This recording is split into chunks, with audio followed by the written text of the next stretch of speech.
Olá, o estudo de hoje, o estudo 221, fala sobre a impureza do sêmen. Nós já falamos que uma pessoa que ejacula o sêmen de uma forma involuntária, sem prazer, ele se torna impuro, era o zav. Hoje ele fala sobre o próprio sêmen, e agora ele está falando mesmo se ele sai de uma pessoa saudável. O zav era uma desformação, era algo fora do comum. Agora ele está falando o sêmen de uma maneira geral, até mesmo o sêmen de uma pessoa saudável, que foi voluntário, que foi numa relação, foi feito da forma correta. Mesmo assim o sêmen ele é impuro. E não só ele é impuro, a pessoa que ejaculou também está impura. E não só ele, também a mulher que recebeu esse sêmen, ela também se torna impura se o corpo dela soltar desse sêmen. Então o sêmen ele tem uma propriedade que ele impurifica. Sobre essa impureza do sêmen é muito interessante, porque como a gente já falou algumas vezes, todas as impurezas elas não têm aplicações, não tem tanta relevância hoje em dia, porque hoje em dia todos nós estamos impuros e não tem problema a gente estar no estado impuro. A proibição de estar não é uma proibição estar impuro. A única questão é que a pessoa que está impura não deve entrar no templo, não pode comer dos alimentos consagrados. E isso daqui só é relevante, isso aqui só se aplica na época do templo, porque tem o templo e tem os alimentos consagrados. Porém hoje que não tem nem templo e nem os alimentos consagrados, então a gente pode estar impuro e não tem nada de errado com isso. É lógico que tem pessoas que procuram manter-se em um estado de pureza, de purificação maior, mas isso daqui não é uma obrigação e não é o necessário. Ao contrário, a maioria das pessoas hoje em dia estão impuras. Agora, em relação à impureza do sêmen, tem um pouco de história nisso daqui. Apesar que hoje em dia não tem a necessidade de se purificar do sêmen, teve um grande sábio judeu, Ezra. Ele fez parte ele que liderou o grupo da segunda imigração para Israel depois da destruição. Na época do segundo templo, a maioria dos judeus viviam na Babilônia, fora de Israel, e ele liderou uma grande imigração para Israel na época comecinho do segundo templo. E ele instituiu vários decretos. Um dos decretos que ele instituiu é que as pessoas não deveriam estudar a Torá ou recitar o Shema depois de terem ejaculado. Em outras palavras, então, se alguém tinha tido alguma relação sexual ou ele ejaculou sêmen voluntária ou involuntariamente, essa pessoa deveria imergir no mikve antes de recitar a Torá ou de estudar a Torá ou recitar o Shema. Na época dele, então, de fato era assim.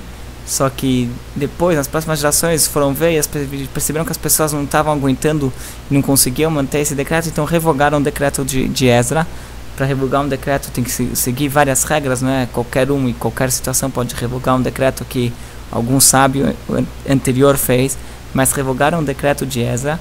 Então hoje em dia a pessoa sim pode estudar a Torá e pode sim recitar o Shema e coloca o Tefilin mesmo depois de ter tido uma relação e ter tido ejaculado. Só que é sempre melhor, aquela pessoa que cuida da pureza de Ezra, assim que é chamado do mergulho da mikve de Ezra, que é depois de ter tido uma relação, ele vai na mikve para se purificar. Isso é algo louvável.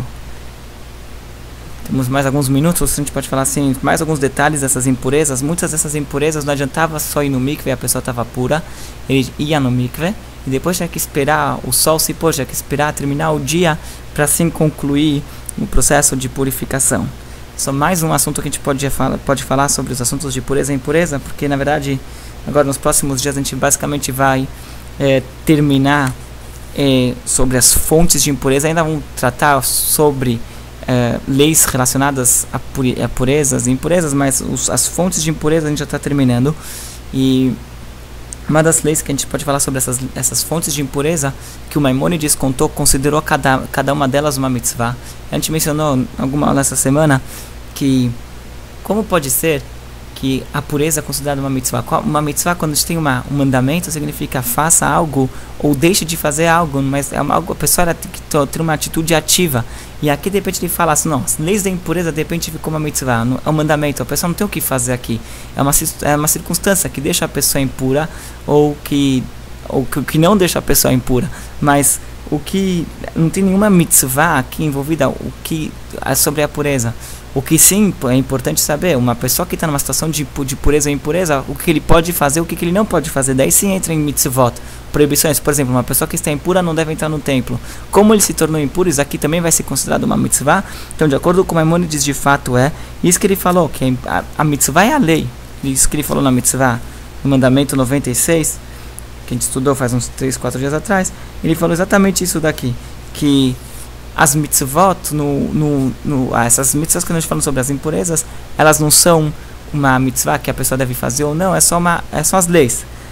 Agora, tem pessoas que discutiram com Maimônides por causa disso, e um deles, a gente já mencionou o nome dele aqui uma vez, é um que tem um nome muito parecido, ele é chamado de Nachmanides Ramban, que ele era Moshe, filho de Nachman.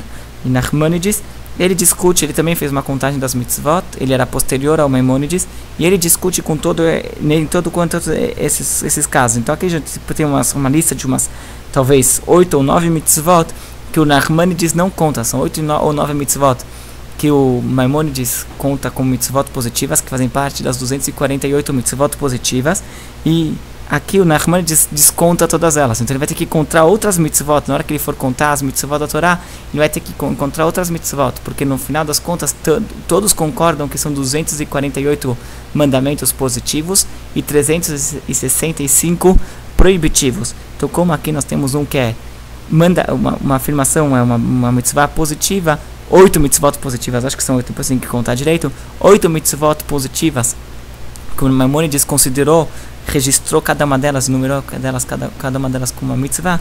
Vamos ter que encontrar as outras que, de acordo com o Nachmanides, vai ter que encontrar outras que vão substituir elas.